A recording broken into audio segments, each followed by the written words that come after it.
அடுத்த நடிகைகளும் பேசக்கூடாது. அப்போ நீங்கள் யாரை காப்பாற்றுறீங்க? யாரை காப்பாற்றுறாங்க?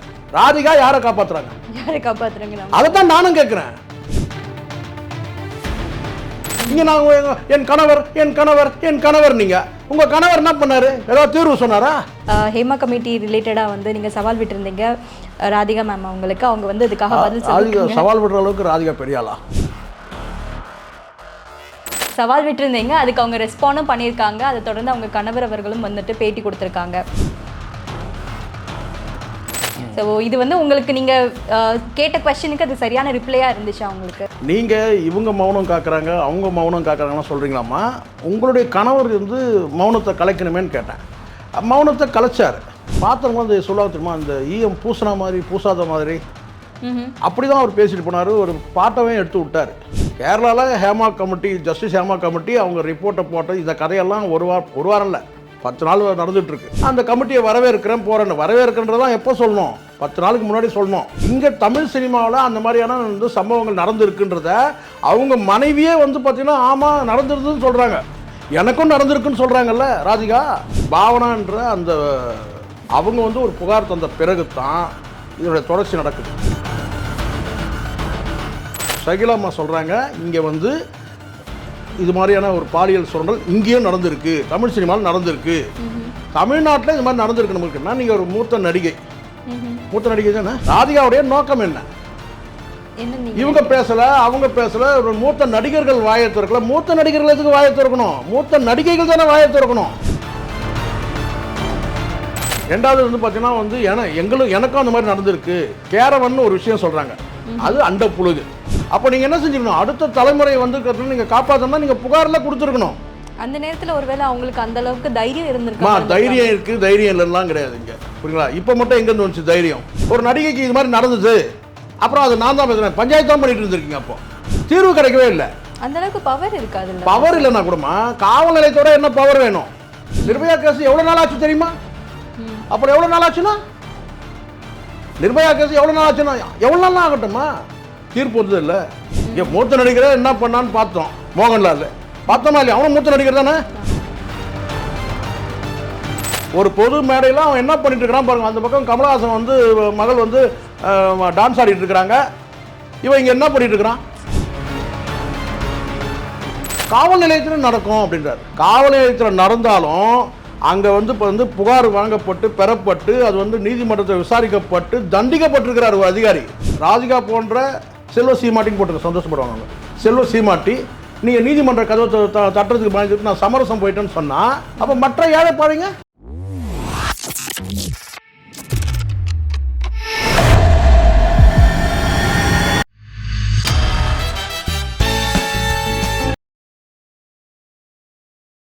பிபிடி நேயர்களுக்கு வணக்கம். நான் உங்கள் ராசியா ஜில்லியட்டா. இன்றைக்கி நம்ம அரங்கத்திற்கு நேர்காணலுக்கு வந்திருக்கிறவங்க மூத்த பத்திரிகையாளர் திரு சேகுவாரா அவர்கள். அவங்கள நம்ம வரவேற்கலாம். வணக்கம். வணக்கம். வணக்கம் சார். நீங்கள் வந்து விட்டிருந்த சவாலை தொடர்ந்து ஹேமா கமிட்டி ரிலேட்டடாக வந்து நீங்கள் சவால் விட்டுருந்தீங்க ராதிகா மேம் அவங்களுக்கு. அவங்க வந்து இதுக்காக பதில் சொல்லிருக்காங்க. சவால் விடுற அளவுக்கு ராதிகா பெரியாளா? நீங்கள் தானே சார் சவால் விட்டுருந்தீங்க. சொல்லுங்கள். எல்லாம் தலைவிதி. சரி, ஓகே. சரிங்க சார். நீங்கள் சவால் விட்டுருந்தீங்க, அதுக்கு அவங்க ரெஸ்பாண்டும் பண்ணியிருக்காங்க. அதை தொடர்ந்து அவங்க கணவர் அவர்களும் வந்துட்டு பேட்டி கொடுத்துருக்காங்க.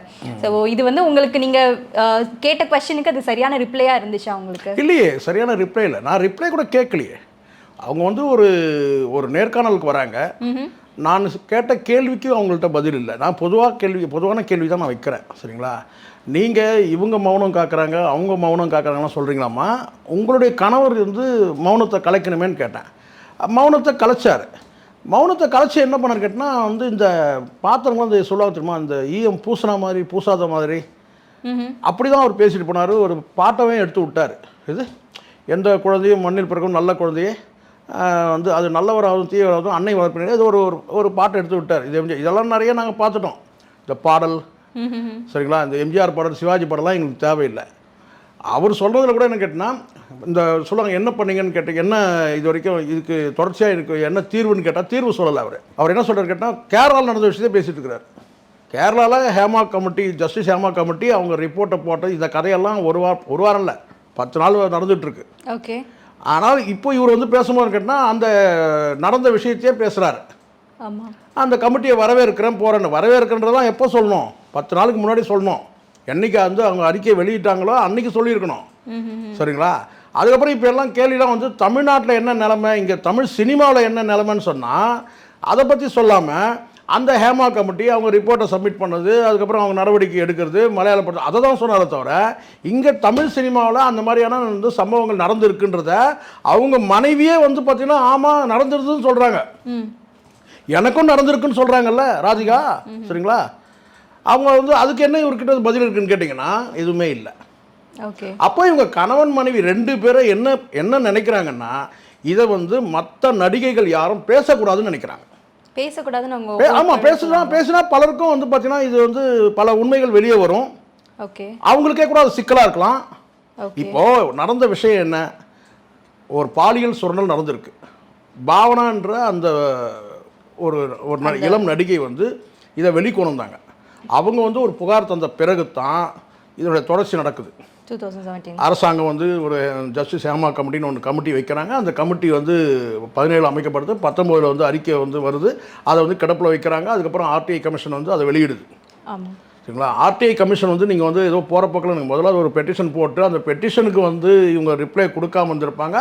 அப்போ தான் கமிஷன் தலையிடும். எடுத்ததுமே கமிஷன் தலையிட முடியாதுமா, முதல்ல புரிஞ்சுங்க. நான் ஆர்டிஐ ஆக்டிவிஸ்ட் எனக்கு தெரியும்.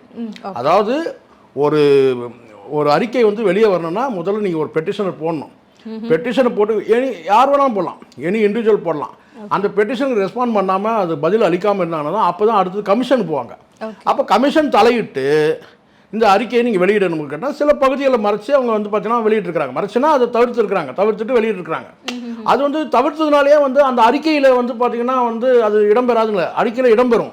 ஆனால் தகவல் வெளிப்படுத்தும் போது அதனால் சில வந்து பொது அமைதிக்கு பங்கம் ஏற்படலாம், அல்லது வந்து பார்த்தீங்கன்னா கலவரங்கள் ஏற்படலாம். இந்த மாதிரி யாரான ஒரு இருந்ததுன்னா ரூல் நம்பர் 8 படி அதை மறுப்பாங்க.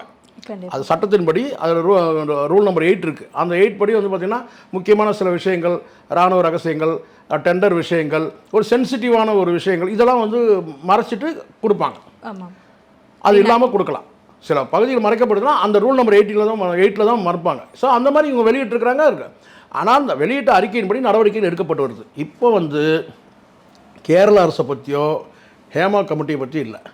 இங்கே தமிழ் சினிமாவில் ஷகிலாம்மா சொல்கிறாங்க, இங்கே வந்து இது மாதிரியான ஒரு பாலியல் சுரண்டல் இங்கேயும் நடந்திருக்கு, தமிழ் சினிமாவில் நடந்திருக்கு அப்படின்னு சொல்கிறாங்க. இதை தொடர்ந்து வந்து பார்த்தீங்கன்னா வெஸ்ட் பெங்காலில் சொல்கிறாங்க, இன்னும் பல ஸ்டேட்லேயும் இருக்குது. சினிமா எங்கெல்லாம் இருக்குதோ இங்கே இது போன்ற பாலியல் சுரண்டல்கள் இருக்குது.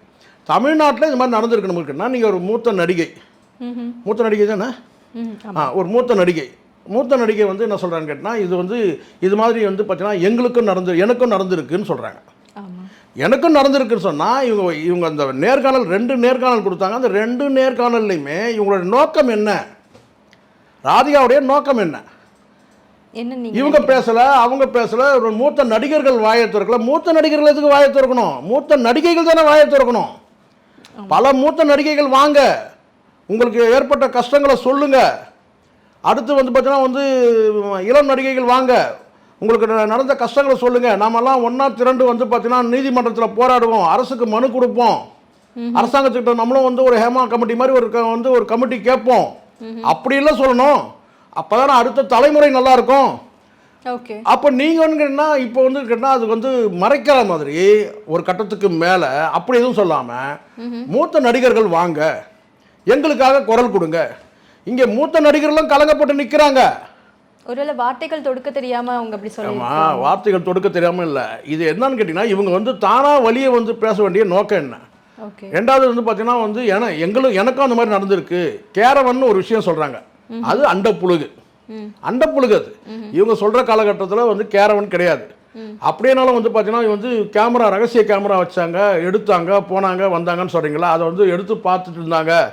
கேமராவில் வந்து ரகசிய கேமராவில் எடுத்து பார்த்து இதெல்லாம் எப்போ நடந்தது, வருஷம் இருக்கா? இவங்க சொல்லக்கூடிய காலகட்டத்தில் வந்து கேரவன் இருந்ததா? ரகசிய கேமராக்கெல்லாம் அப்படி இருக்குதா? இன்றைக்கி தான் செல் இருக்குது, செல்லுலே கேமரா இருக்குது. அப்போ எந்த மாதிரியான கேமராவில் எடுத்திருப்பாங்க? இதெல்லாம் எவ்வளோ உண்மை இது? சரி, அப்படியே இருந்தாலும் கிட்ட நீங்கள் என்ன செஞ்சுருக்கணும்? ஒருத்தர் ரகசிய கேமரா வச்சுட்டாங்கம்மா, ஒரு ஹோட்டலுக்கு ஒரு பெண்மணி போகிறாங்க, ரகசிய கேமரா உடனே அவங்க அம்பலப்படுத்துனாங்க. அப்போ நீங்கள் என்ன செஞ்சுக்கணும்? அடுத்த தலைமுறை வந்து நீங்கள் காப்பாற்றணும்னா நீங்கள் புகாரில் கொடுத்துருக்கணும்.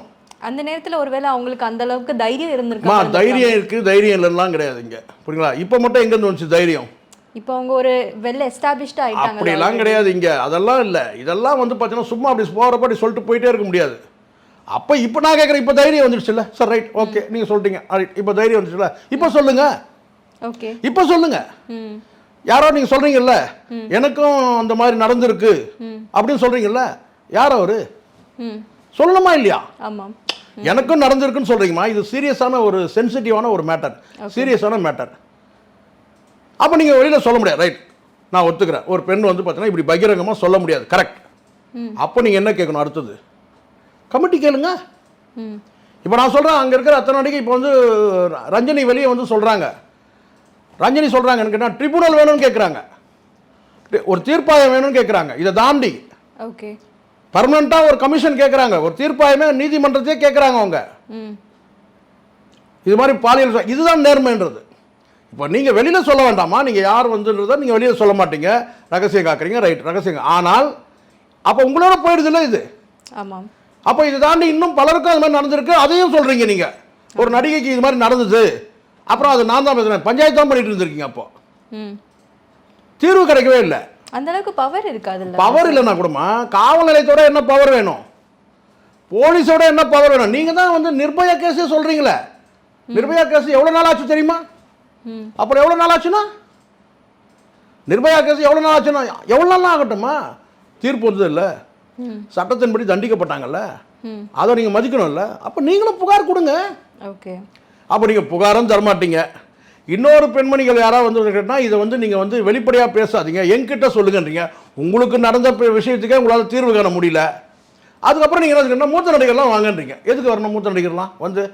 ஏன் மூத்த நடிகரை என்ன பண்ணான்னு பார்த்தோம், மோகன்லால் பார்த்தோமா இல்லையா? அவனும் மூத்த நடிகர் தானே. ஒரு பொது மேடையில் அவன் என்ன பண்ணிட்டு இருக்கிறான் பாருங்க. அந்த பக்கம் கமலஹாசன் வந்து மகள் வந்து டான்ஸ் ஆடிட்டு இருக்கிறாங்க, இவன் இங்கே என்ன பண்ணிட்டு இருக்கிறான்? அது பப்ளிக் நியூசன்ஸ். அது எவ்வளோ தப்பு இல்லையா? அப்போ அது ஒரு அதை சொல்கிறதுக்கு ஒரு சாந்தி வில்லியம்ஸ் தேவைப்படுறாங்க. நல்லா புரிஞ்சுங்க, சாதாரண நடிகை அவங்க, மிக சாதாரண நடிகை, சின்ன திரையில் நடிக்கக்கூடிய ஒரு நடிகை. அவங்க சொல்கிறாங்க, அதை கூட உங்களால் சொல்ல முடியல. கரெக்டாக அதை சொல்ல முடியல.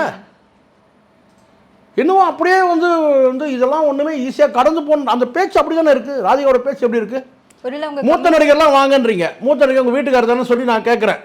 அதுக்கப்புறம் தான் மறுநாள் அவர் வராரு, எலிவலையில் இருக்கிறாரான்னு கேட்டேன். சரத்குமார் எங்கே இருக்கார்? மூத்த நடிகர், உங்கள் வீட்டுக்காரர் மூத்த நடிகர் தானே.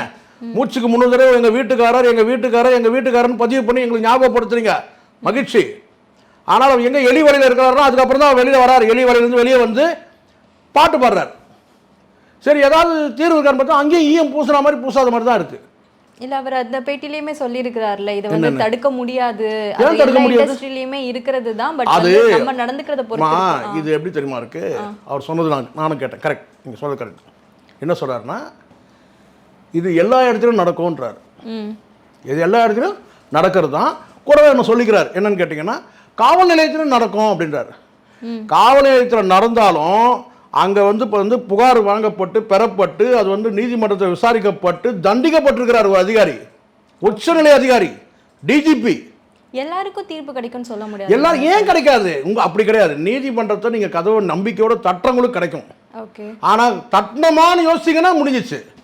தட்டுறதை விட இங்கே வந்து பார்த்தீங்கன்னா இங்கே வந்து சமரசமாக போயிடலாம் அப்படின்னு நினச்சா முடிஞ்சிச்சு.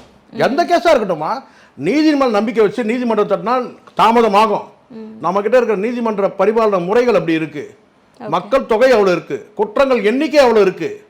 ஆனால் நீங்கள் நீதிமன்றத்தை தட்டியான நமக்கான பாதுகாப்பு அதுதான். நமக்கான சட்டமும் நீதியும் நமக்காக உருவாக்கப்பட்டது. நாமளே அதை உடைக்கக்கூடாது, நாமளே அதை விட்டு விலகக்கூடாது. ஆனால் மக்கள் எல்லாருமே பயப்படுறது அந்த விஷயம் தானே, நம்ம போனால் நடக்குமா அப்படிலாம் இல்லைம்மா. இங்கே அதுதான் கோளாறு. இப்போ நான் கேட்குறேன், ராதிகா போன்ற ஒரு என்ன சொன்னால் ஒரு செல்வ சீமாட்டின்னு போட்டுங்க, சந்தோஷப்படுவாங்க அவங்க. செல்வ சீமாட்டி நீங்கள் நீதிமன்ற கதவை தட்டுறதுக்கு பயந்துட்டு நான் சமரசம் போயிட்டேன்னு சொன்னால் அப்போ மற்ற ஏழை பாருங்க. ஓகே, நான் சொல்றது புரியுதுங்களா? ஒரு தைரியம், ஒரு செல்வாக்குள்ள பெண்மணி உங்களுக்கு வந்து பார்த்தீங்கன்னா பின்புலங்கள் நிறைய இருக்குது. அப்படி இருக்கும்போது நீங்களே நான் நீதிமன்றத்தெல்லாம் நான் நாட மாட்டேன், அங்கே லேட் ஆகும், சட்டத்தை நாட மாட்டேன், அது லேட் ஆகும் அப்படின்னு சொன்னால், சமரசமாக போகிறீங்கன்னு சொன்னால் அப்போ ஏழைங்க பாருங்க. ஓகே, நான் சொல்கிறது புரியுதுங்களா? இங்கே நான் என் கணவர் என் கணவர் என் கணவர், நீங்கள் உங்கள் கணவர் என்ன பண்ணார்? ஏதாவது தீர்வு சொன்னாரா? மௌனம் கணிச்சாரு. என்ன பண்ணாரு? அங்கே ஓட்டணும் அதே ரீலை இங்கே ஓட்டுறாரு. ஏற்கனவே கேரளாவில் என்ன நடந்துட்டு இருக்குதோ அதை வந்து ஒரு முன்கதை சுருக்க மாதிரி வந்து சொல்லிட்டு போறாரு. இங்கே தமிழ்நாட்டில் சுரண்டல்கள் நடக்குது. அவர் மேலேயும் வந்து பார்த்தீங்கன்னா வந்து சில குற்றச்சாட்டுகள் மீடியாக்களை நீங்கள் பார்க்குறீங்க. நக்மா எங்கன்னு கேட்குறாங்க, ஒருத்தர் ஹீரா எங்கன்னு கேட்குறாங்க, அவங்கெல்லாம் மௌனம் கலையிட்டோமான்னு சொல்லி கேட்குறாங்க. அதுக்கு உங்கள் பதில் என்ன? வரட்டும், ராதிகா தொடர்ந்து பேசட்டும், வந்து பேசுங்க. மௌனமாக போயிடுங்க, அமைதியாக போயிடுங்க. இல்லை எங்ககிட்ட சொல்லுங்கண்ணா, உங்ககிட்ட சொல்லி என்ன ஆக போகுது? நீங்கள் தீர்ப்பாயமா? ஒருவேளை எல்லாத்தையும் ஒன்று கூட்டுறாங்களா? ஒன்று கூட்டி கூட என்ன சாதிக்க போறீங்க? நீங்கள் இப்போ நீங்கள் கேட்க வேண்டியது என்ன தெரியுங்களா? நீங்கள் சொன்னீங்க தெரியுமா? நீங்கள் ஒரு வார்த்தை சொன்னீங்க, என்கிட்ட விசாரணை பண்ணாங்க, விசாரணை குழு என்கிட்ட விசாரணை பண்ணும்போது நான் என்னன்னு கேட்டிங்கன்னா, அது வந்து நான் மல்லாந்து துப்பிக்கிற மாதிரி ஆகிடும். அதனால் நான் வந்து புகார் தராதனால நடந்த விஷயங்களை சொன்னேன். ஓகே, நான் புகார் தரல, புகார் தாங்க மாட்டேன் நான். நீங்கள் பாதிக்கப்பட்டிருக்கீங்க, நீங்கள் வந்து சொல்கிறீங்க, வெளிப்படையாக சொல்கிறீங்க, எனக்கும் இது மாதிரி நடந்திருக்குன்னா நீங்கள் வெளிப்படையாக தெரிவிங்க. அப்படி வெளிப்படையாக தெரிவிக்க முடியலன்னா நீங்கள் ஒரு மனு பண்ணுங்க. தமிழ்நாட்டில் ஒரு கமிட்டி வேணும்னு கேட்கறது உங்களுக்கு என்ன கஷ்டம்? தமிழ்நாட்டில் நீங்கள் தான் மூத்த, நீங்கள் தான் பேச வந்திருக்கீங்க. இவன் நடந்ததுன்னு சொல்கிறீங்க, பல பஞ்சாயத்துக்களை பேசுகிறீங்க. நான் இவங்களுக்கு வந்து பார்த்தா இந்த நடிகையை காப்பாற்றினா அந்த நடிகையை காப்பாற்றினா சொல்கிறீங்கல்ல, ஒரு மனு போடுங்க. நீங்கள் யாரையும் சொல்ல வேணாம், யாரையும் நீங்கள் காட்டி கொடுக்க வேண்டாம். நீதிமன்றத்தில் ஒரு மனு கொடுங்க, முதலமைச்சர்கிட்ட ஒரு மனு கொடுங்க, எங்களுக்கு ஒரு கமிட்டி வேணும், எங்களுக்கு ஒரு கமிட்டி வேணும்னு கேளுங்க. ஓகே, ஏன் கேட்க மாட்டீங்க? ஏன் தயங்குறீங்க? ஓகே, நீங்கள் பேசுகிறத வச்சு பார்த்தா வந்து இப்போ ராதிகா மேம் வந்துட்டு ஒரு கமிட்டி உருவாக்குங்க நீங்களே வந்து. நான் சொல்கிறேம்மா, அவங்க கமிட்டிலாம் உருவாக்குறதுக்கு அவங்க அதிகாரம் கிடையாது. அரசு தான் கமிட்டி உருவாக்கணும். நீதிமன்றம் வந்து பார்த்தீங்கன்னா வந்து ஒரு உத்தரவு பிறப்பிக்கணும். நீங்கள் சாதாரண ஏழை நடிகர் போக முடியாது. உங்களுக்கு உண்மையிலேயே அக்கறை இருக்குமானால், அடுத்த தலைமுறை நன்றாக இருக்க வேண்டும், பாதுகாப்பாக இருக்க வேண்டும் நீங்கள் நினச்சிங்கன்னா, நீங்கள் வந்து ஒரு கமிட்டியை ஃபார்ம் பண்ணுறதுக்கு நீங்கள் வந்து ஒரு மனு கொடுங்க. நீங்கள் தானே ஒப்புதல் வாக்குமூலம் கொடுத்தீங்க. ஆமாம், நானும் வந்து பாதிக்கப்பட்டிருக்கேன். பாதிக்கப்பட்டவங்க செய்யலாம், நான் செய்ய முடியாது, நீங்கள் செய்ய முடியாது. நடிகர்களே வந்து பாதிக்கப்பட்டாங்கன்னா, நடிகைகளில் பாதிக்கப்பட்ட நடிகைகள் தான் மனு கொடுக்க முடியும். ஓகே, நீங்கள் பாதிக்கப்பட்டன்னு சொல்கிறீங்க, மனு கொடுங்க. ஓகே, எதுக்கு ஒதுங்கி போகிறீங்க? சரி, உங்கள் வீட்டுக்காரர் வந்து மௌனம் கலைக்கணும், இவர் மௌனம் கலைக்கணும், அரசியலுக்கு வருபவர்கள் மௌனம் கலைக்க வேண்டும், மூத்த நடிகர்கள் மௌனம் கலைக்க வேண்டும். நான் கேட்டேன், உங்கள் வீட்டுக்காரர் மௌனம் கலைப்பார், மௌனம் கலைச்சிட்டாரு, என்ன பண்ணார்? கலைச்சி ஒரு பிரயோஜனமே இல்லை, தீர்வு இல்லை. ஒன்றும் அவர் சொல்லணும். நீங்கள் சொல்கிறீங்க தமிழ் சினிமாவில் இந்த பாலியல் சுரண்டல்கள் குறைஞ்சிடுச்சுன்னு சொன்னீங்கல்ல, உங்கள் பேர் குறைஞ்சிடுச்சுன்னு சொன்னீங்கல்ல, எப்போது குறைஞ்சிச்சு சொல்லணும்ல. இங்கே பல ஊடகங்கள் பேசிக்கிட்டே தொடர்ந்து பேசக்கூடாதுன்றீங்க. யூடியூபர்லாம் பேசக்கூடாது, யூடியூபர்லாம் இப்படி பேசுகிறாங்க, அப்படி பேசுகிறாங்க. யூடியூபர்லாம் பேசலை, நீங்களும் பேசலை, அடுத்த நடிகைகளும் பேசக்கூடாது. அப்போ நீங்கள் யாரை காப்பாற்றுறீங்க? ராதிகா யாரை காப்பாற்றுறாங்க? யாரை காப்பாற்றுறாங்க? அதை தான் நானும் கேட்குறேன்.